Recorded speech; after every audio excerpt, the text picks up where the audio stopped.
Erev Tov Rabotai, we are continuing with our Mishna Yomi Masechet Sukkah. We are up to Perik Hey Mishnah Dalid. Today's Mishnah should be Leilun Nishmat Neria ben Svetlana Ranbayev and Eliyahu ben Burcha Israelov Menuchatam Began Eden Amen and Lavdi ben Chaim Lechaim for the Refuah Shenam of Bacha Bat Esther and Daniel Shon ben Rosa Betoch Shach Olei Israel.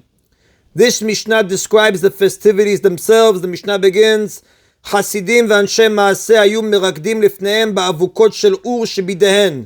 Pious men and men of good deeds would dance before them, the people who came to watch, juggling flaming torches in their hands. The Rav explains some juggled 4 torches at once and some juggled 8.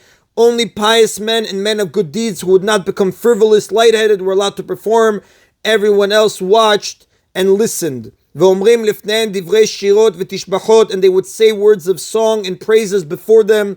Those who had never sinned said, happy is our youth that has not shamed our old age. Those who had repented of their sins said, happy is our old age that has atoned for our youth. All of them said together, happy is he who did not sin as well as he who did sin but was forgiven. והלוויים בכינורות ובנבלים ובמצלתיים ובחצוצרות ובכלי שיר בלא מספר. The Levim played harps, lyres, cymbals, trumpets, and countless other musical instruments. על 15 מעלות היורדות מעזרת ישראל לעזרת נשים. While standing on the 15 steps that led down from the Israel's courtyard to the women's courtyard. Now the Ezrat Israel, the Israelites' courtyard, was an 11 amma wide strip that ran along the eastern wall of the courtyard from north to south. This is brought in the Art School elucidated diagram on note 3. Someone who was not a Kohen was usually allowed only in that part of the courtyard and not any closer to the temple. Keneged 15 shira malot shebatilim. They sang, again, while standing on the 15 steps, corresponding to the 15 songs of ascent that are in the book of Tehillim. Each of the 15 consecutive chapters in Tehillim, chapter 120 to 134, begins with the word Shira Malot, the song of ascents.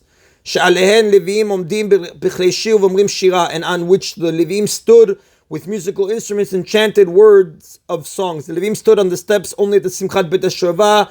For the sacrificial service, they performed on a platform near the altar. Now the Simchat Bet HaShoeva continued through the night until the time arrived for the procession to the Shiloach spring to draw the water. For the Nisuch HaMayim, the Mishnah describes how the procession began. ועמדו שני כהנים בשער העליון שיורד מעזרת ישראל לעזרת נשים ושתי חצוצרות בידיהן. 2 Kohanim stood in the upper gate, also known as the Nikanor gate, at the top of the 15 steps that led down from the Ezrat Israel to the woman's courtyard. And they had 2 trumpets in their hands. Kara gever taku ve'eriu v'taku. When the announcer called out, they blew a tkiyah, 1 long note, a teruah, a set of 3 short notes, and a tkiyah, 1 long note on their trumpets, and they began to go down the steps. Now a Kohen was appointed to announce each morning before daybreak, arise Kohanim to your service, Levim to your platform, and Israelim to your station. This is the announcer the Mishnah is referring to. Higiu lema'ala sirit taku ve'eriu v'taku. When they reached the 10th step, either the 10th step from the top or the 10th step from the bottom, they again blew a tkiyah, teruah, and a tkiyah. When they reached the floor of the woman's courtyard, they again blew a tkiyah, teruah, and a tkiyah. They continued blowing, meaning they prolonged the notes as they followed by the people, marched across the woman's courtyard until they reached the gate at the far end that led out to the east. When they reached the gate that led out from the east of the woman's courtyard, they turned their faces to the west, so they faced the sanctuary, and they said, Avotenu sheyu b'makom hazeh achorehem elecha Hashem ufneim kedma.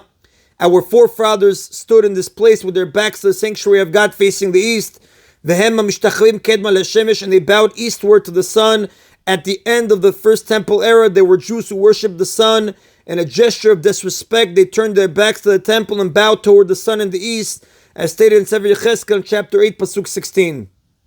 Va'anu liyah enenu, but as for us, our eyes are turned toward God. Rabbi Yehuda says, Hayu shonin v'omrin anu liyah uliyah enenu. They chanted the following words repetitively. We bow down to God, thanking Him for what He has done for us in the past, and our eyes are turned toward God, hoping for His salvation in the future. They then proceeded to the Shiloach spring, where they would draw the water for the mitzvah of Nisuch HaMayim. The procedures of drawing the water and pouring it on the altar are described in chapter 4, Mishnayot 9 and 10.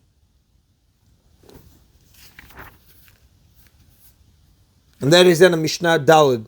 Mishnah He continues, we have learned that the trumpets were blown several times in the temple on days of Sukkot.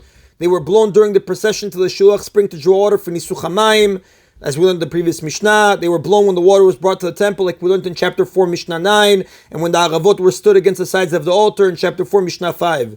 This Mishnah deals with these and other occasions when the trumpets were blown in the temple.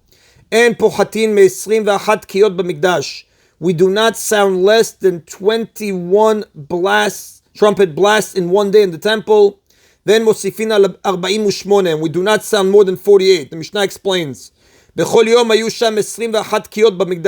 day there were at least 21 trumpet blasts in the temple. 3 for the opening of the gates of the temple court in the morning. When the courtyard gates were opened early in the morning, the trumpets were sounded to call the people on duty to their positions, as Rashi explains on page 54 in Masechet Sukkah. Each set of tkiyah is counted as 3 blasts. V'tesha letamid shel shachar, 9 for the morning tamid offering. V'tesha letamid shel ben arbaim, and 9 for the afternoon tamid offering. As the wine of the tamid offering was poured on the altar, the Levim sang a psalm that was divided into 3 parts. After each part, the Kohanim blew the trumpets 3 times, and everyone bowed. Since these events took place every day, the minimum number of daily trumpet blasts in the temple was 21. Now the Mishnah cites 2 instances of trumpet blowing that did not occur every day. Uba musafin ayu mosifin otesh. On days when musaf offerings were brought, Shabbat, Yom Tov, Rosh Chodesh, they added another 9 blasts for those offerings. When the wine of the musaf offerings was poured on the altar, the Levim also sang a psalm that was divided into 3, and the Kohanim blew the trumpets there. The Kohanim blew the trumpets 3 times after each part. Therefore, on days of Musaf offerings, there were a total of 30 blasts, 21 of every day, plus 9 for the Musaf offerings. Now, it is a biblical obligation in Sefer Bamidbar, chapter 10, Pasuk 10, to blow the trumpets for the Musaf offerings. It says, Uv'yom simchatchem, uv'moatechem, uv'rashei chodshechem, utkatem b'chatzotzrot al oltechem v'al sivchei shalmechem. On a day of your gladness, on your festivals, and on your days of Rosh Chodesh, you shall send the trumpets over your Olah offerings and your Shalamim offerings. As the Rambam writes in Ilchot Klei HaMikdash, chapter 3, Halacha 5, this biblical commandment also applies to the daily Tamid offerings. Ube'erev Shabbat yu mosifin od 6. On Erev Shabbat they added 6 blasts. 3 to stop the people from working. Now the first blast, Kiyah, signaled that people working in the field should stop. The second blast, Teruah, indicated that shopkeepers should close their shops. And the third blast, Kiyah, warned people to prepare for Shabbat by removing from the fire food that they would eat that night, or insulating food that they would eat the next day, and then kindling the Shabbat lights. So again, 3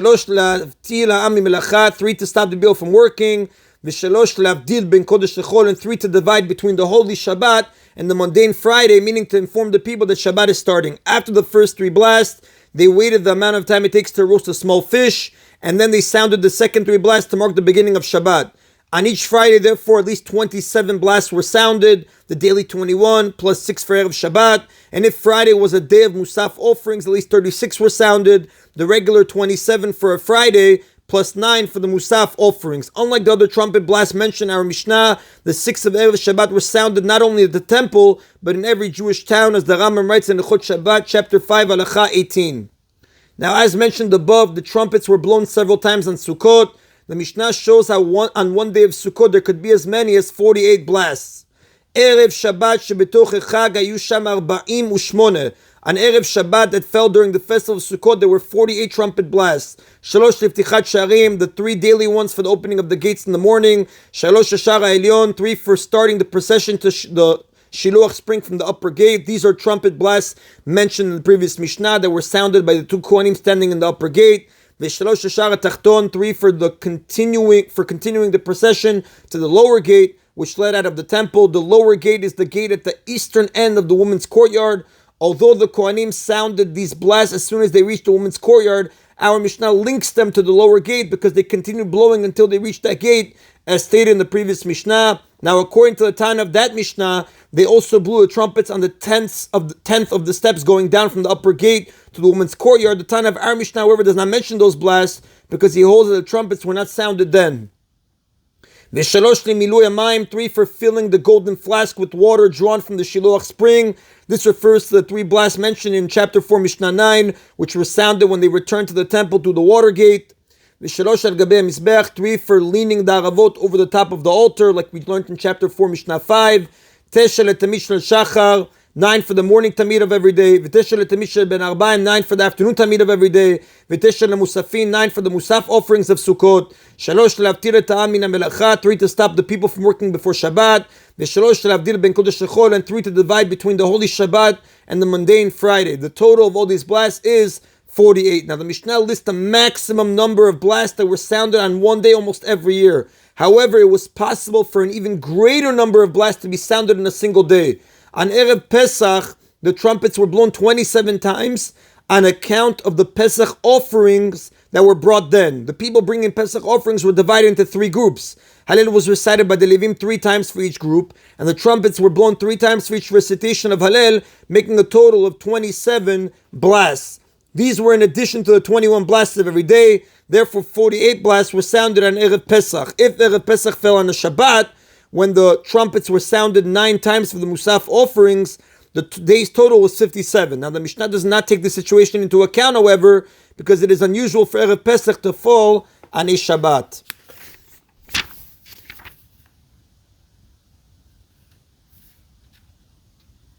And that is in Rabotai of today's Mishna Yomi. Baruch Adonai Leolam. Amen v'amen.